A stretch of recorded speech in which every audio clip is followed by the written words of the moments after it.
Maintain Zen. Inner Zen. Inner Zen.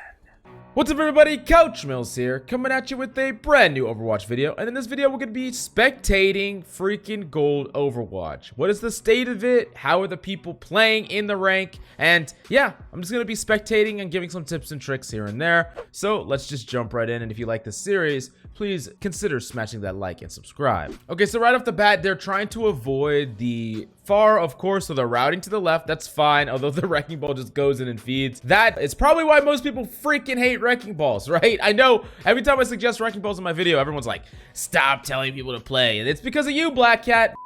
It's because of you. So getting into the point, this is all fine and great, what you're doing, but you gotta remember, you've heard it. You should have heard it and you should have saw it. The enemy has a Pharah and you need to be looking at her. And look, this Pharah is just like kind of tearing up your team. And you're the main person that can stop her. Now, your Pharah can, of course, duel the Pharah, but you need to take matters into your own hands and you probably should be dueling this Pharah. I feel like this Pharah is just going to do whatever she wants. Yeah, she got your Pharah. She killed your Ana. She killed your Pharah. And then she killed you. That's great. You're why people hate hit scans. That's a little too soon. We'll see. We'll see. You know what? I feel like you're going to really put some pressure on her this next fight. The Pharah wrapped to your right side. Yeah, she's above you. She's above you. She's above you. Okay, there you go. Not a bad stun. Good. Nice. So, yeah. As far as just gonna do whatever she wants. Like, she's completely uncontested. And like, look, I understand. She's getting healed, just getting pocketed. If she's that close up, you could swap to something like Widowmaker here and spawn and try to attack her. You almost have your High Noon, which is a way that you can really punish her for flying like that, like out in the open. So you got some play here. You could still win this next fight. I feel like this Pharah is going to get a huge barrage, though. We'll have to see, because I'm not optimistic here. Nice stun, nice kill. Yeah, she's going to barrage. She's going to kill 2. She's going to kill 3. I get that you want to stun this freaking Winston, right? But you got to be looking in the freaking sky, okay? Like, that is your #1 priority. More important than anything else, because you're the only one who could do something about it, okay? So, the first fight was lost because the Pharah was completely uncontested. Y'all have just been held at the choke, which typically happens a lot on this map, especially if the enemy actually pushes up and is aggressive. And then this fight you lost because the Pharah was uncontested. So, it is unfortunate that you have to do this.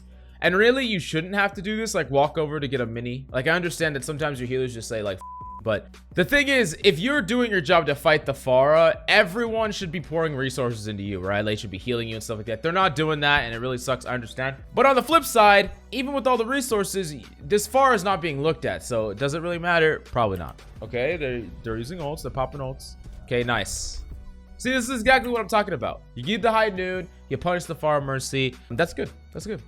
Now, I mean, this is really late in last fight, and oh, nice stun. It didn't matter. Y'all still lost. The enemy had like a bunch of ultimates, it looked like. So yeah, I really don't know. Also, y'all never routed to the left side again because it didn't work the first time, even though it makes a lot more sense for y'all to do so. Yeah, and then your Pharah doesn't have a mercy. I mean, that's a lot of shit. But really, there was so much you individually could have done here. I mean, this Pharah, like I said, completely uncontested. And if she's uncontested, she's going to kill your entire team. So, yeah. Okay, now this map is a map where Pharah is a lot worse. Let's see what happens. Okay, yeah, you could have flashed above his shield here. Like, just didn't flash him. He probably dies if you do flash him. So, definitely a big mistake. Yeah, so you're off angling super heavy from your team, like really heavy. You're dead here. I mean, your team just died to the Pharah again, bruh. I'm not mad, dude. I'm disappointed.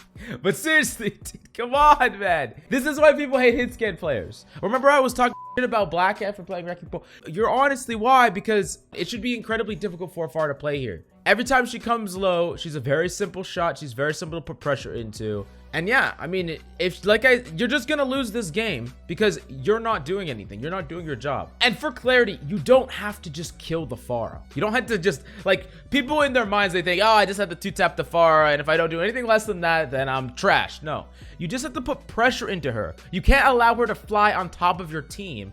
Your neutral game is fine. Like, you spamming good, you're spamming head level, you're getting a lot of headshots. That's perfectly fine. Nice. Let's go. My boy, Raid.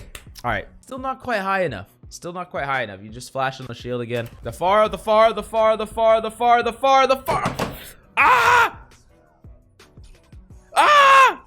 I'm gonna lose it, dude. I'm gonna lose it. Dude. So yeah, you flash the right shield. We went over that. But then if you're listening, you hear, you see, and hear the Pharah. Oh, guess what? She's gonna freaking kill your entire team. But luckily for you, she gets slept. She gets a kill, which you should have punished her for doing this bullshit. This is exactly what I was talking about. But your Ana doesn't get a sleep on her. And then you just completely like, oh yeah, this doesn't matter. Completely ignore the left side. Get hooked. Your team dies. Maintain Zen. Inner Zen. Inner Zen. No, this is an L. This is the biggest L I've ever seen in my life. Oh god. Nice. Hey. Ah, almost. I had faith. Yeah. So, do y'all just get held here? Like, what happens here? I mean, your team isn't popping up any metric either, but it's extremely hard to get a foothold when there's this threat that is just never being dealt with. I can't watch this anymore. Oh god. Oh man.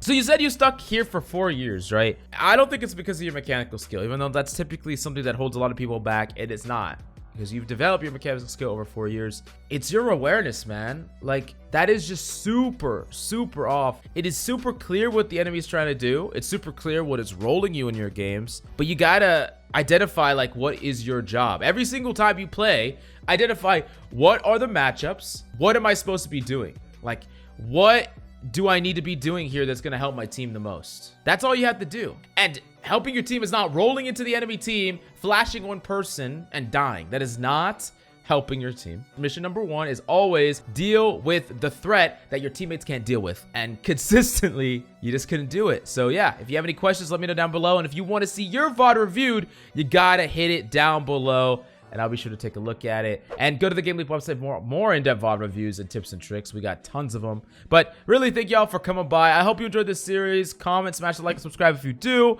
I love your faces, and I'll see you next time.